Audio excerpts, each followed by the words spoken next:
ये असल सवाल है, क्योंकि इसी सवाल में आनंद किशोर लीड कर रहे हैं पूरे ब्यूरोक्रेसी को आकर के दीपक कुमार के नेतृत्व में, जो दोनों आपस में रिश्तेदार भी हैं, मैंने पिछली बार भी कहा था। और ये लोग आज देखिए, इनको महत्वपूर्ण विभाग में बैठा दिया गया। किस विभाग में अब है ये है जलवायु परिवर्तन, वन एवं पर्यावरण। इस राज्य के पास सबसे ज्यादा जमीन किसके पास है? वन एवं पर्यावरण, जंगल विभाग के पास जमीन है।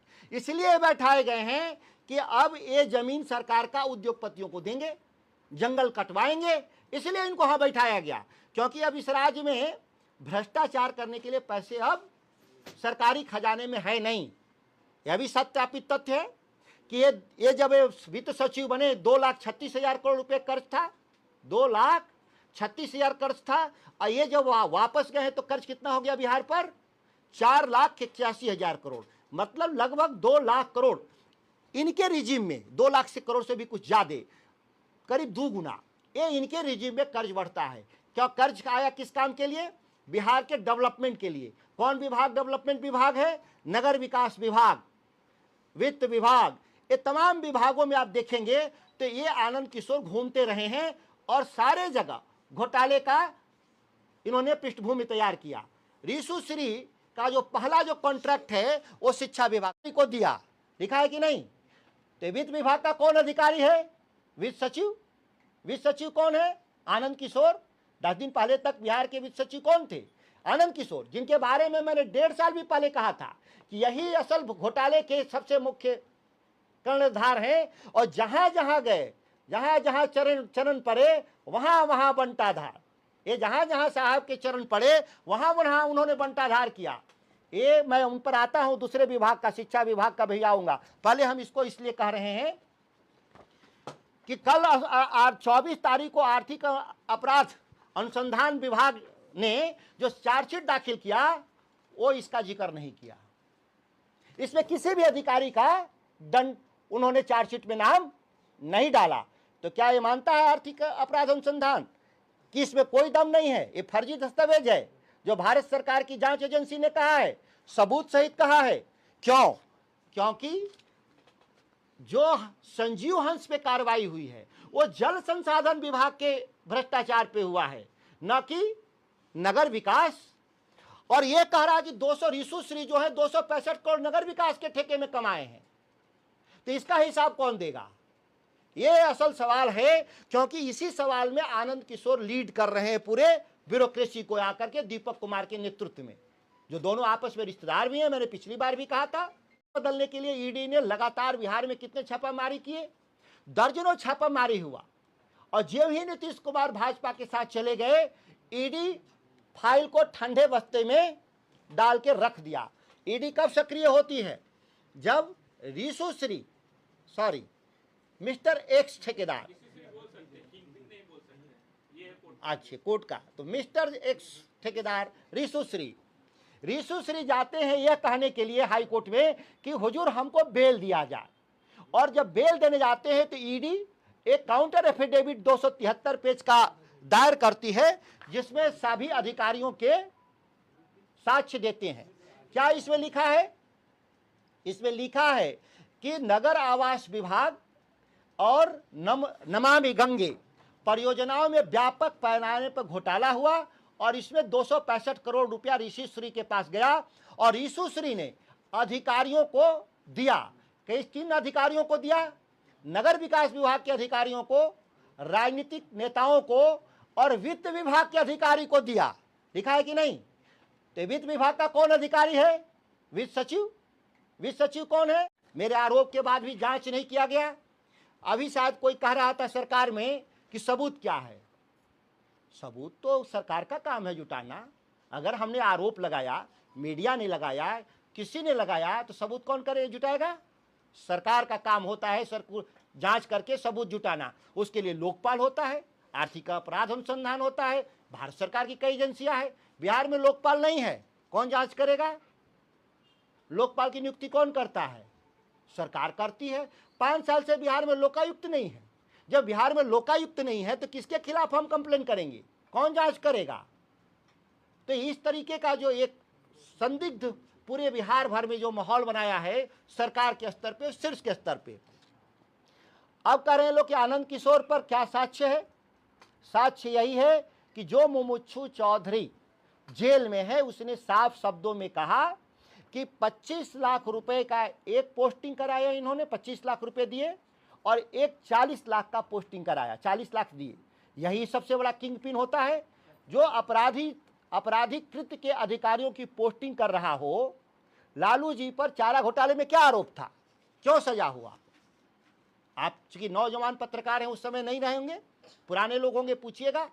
उन पर पैसा लेने का आरोप नहीं था, उन पर आरोप ही था कि चारा घोटाले के मुख्य अभियुक्त किंग पिन होता है, जो आपराधिक कृत्य के अधिकारियों की पोस्टिंग कर रहा हो।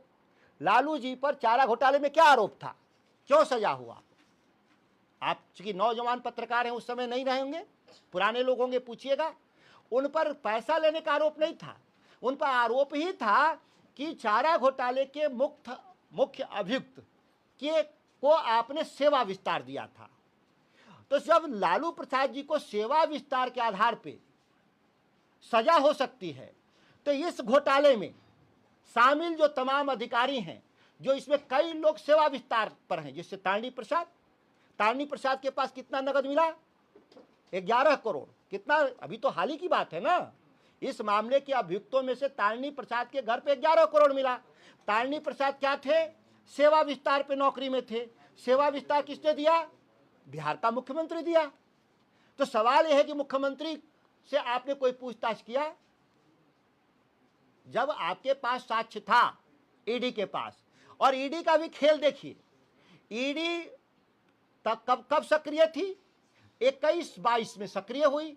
जब तेजस्वी जी और नीतीश कुमार जब सरकार बना लिए, तो सरकार को कैसे पाला बदल हो, नीतीश कुमार को भाजपा में लाया जाए, इस पाला बदलने के लिए ईडी ने लगातार बिहार में कितने छापामारी किए?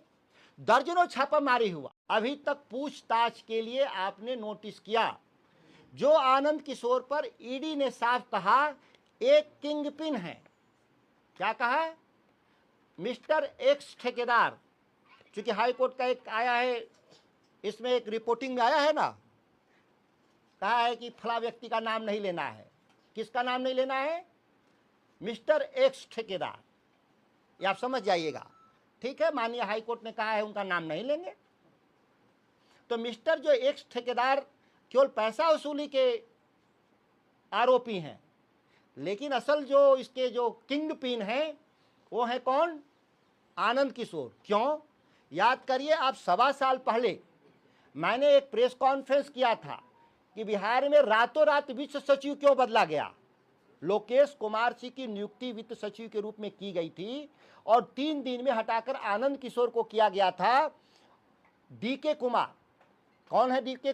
टैक्स डीके कुमार, दीपक कुमार, जो मुख्यमंत्री के प्रधान सचिव तब से लेकर अब तक अभी वही हैं, अभी वो हटाए नहीं गए। किस पर हैं वो? अनुकंपा पर हैं। उनका रिटायरमेंट हो गया है, उनको लगातार उनका सेवा विस्तार दिया जा रहा है। क्या उनमें दीपक कुमार में खासियत है? क्या बिहार में आईएएस अधिकारियों का टोटा पड़ा हुआ है? क्यों? जो चीफ सेक्रेटरी रहते हुए, जिन पर हमने पिछली बार कहा था कि ईडी ने आरोप लगाया, उस 9 में से किसी भी एक व्यक्ति पर चार्जशीट में नाम नहीं डाला।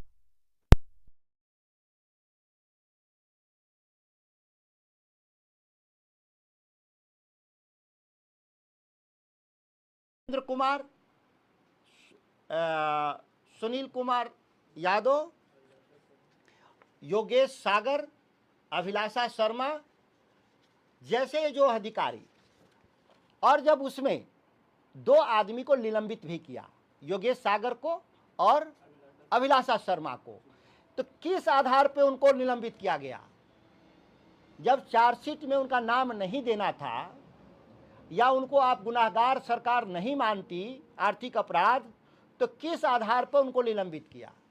ये बहुत महत्वपूर्ण सवाल है। कहना है किसका?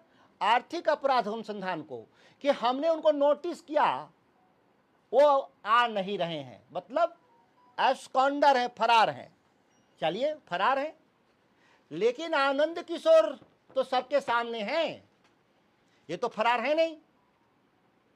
इन पर आपने क्यों नहीं अभी तक पूछताछ के लिए आपने नोटिस किया? जो आनंद किशोर पर ईडी ने साफ कहा एक किंगपिन है। तारीख के बाद दो बड़ी घटनाएं इस बिहार के भीतर हुई कि जो आर्थिक अपराध अनुसंधान 2 साल से जो सोया हुआ था जांच पूरी प्रक्रिया में, उसने 24 तारीख को एक काउंटर एफिडेविट, नहीं उसको काउंटर एफिडेविट नहीं कहते हैं, उसने चार्जशीट दाखिल किया।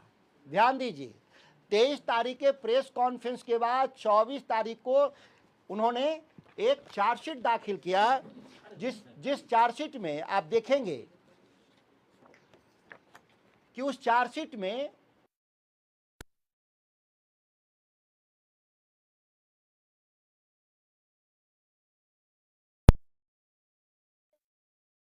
या जिन पर अपराध हुआ था उस मामले में पुनः एक उन पर चार्जशीट दाखिल किया गया। उस विषय को बहुत ध्यान से गौर करिए, किस तरीके से सरकार पूरे जो ईडी का जो काउंटर एफिडेविट है उस पर अभी तक कोई भी सुनवाई करने से इनकार कर दिया। दो उसमें बहुत महत्वपूर्ण साक्ष्य याद रखना होगा। एक तो अगर 9 IAS अधिकारी जिन पर हमने पिछली बार कहा था कि ईडी ने आरोप लगाया, उस 9 में से किसी भी एक व्यक्ति पर चार्जशीट में नाम नहीं डाला।